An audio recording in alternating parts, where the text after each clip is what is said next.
Magandang buhay! Today's episode, isa na namang napakasarap na ulam ang ating lulutuin. Tamang-tama sa malamig at maulan na panahon. Sabaw pa lang, ulam na. Nilagang pork ribs. Maglagay lang ng katamtamang dami ng tubig sa ating kaserola o kawali na paglulutuan, tapos lagay na natin yung ating pork ribs. At malapit-lapit sa 1 kilo yung ating lulutuin. Lagyan natin to ng sibuyas na pula. Lagyan natin to ng pamintang buo. Tapos sabay na natin yung ating mais. Ngayon, kung yung mais na gagamitin nyo ay luto na, panglagay nyo na lang panghuli. Pero yung gagamitin natin dito kasi medyo hilaw pa. Lagyan natin ng patis. Tapos gagawin natin dito ay sasama na rin natin yung ating red bell pepper para maghalo yung lasa ng ating red bell doon sa sabaw. Palambutin lang natin. Depende po yan sa quality ng baboy na nabili nyo. Approximately 1 hour. Tapos check nyo, malambot na yung ating pork ribs.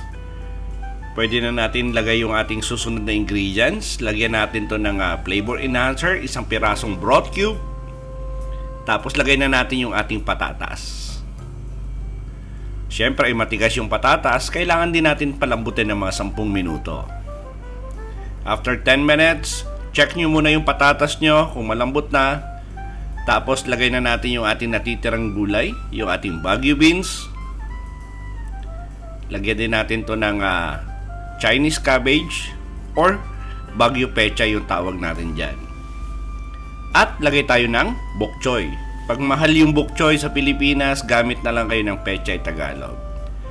Takpan natin ng mga 3 minuto or depende po yan sa inyo. Kung gusto nyo ng medyo malambot talaga yung gulay nyo, extend nyo na lang yung boiling time.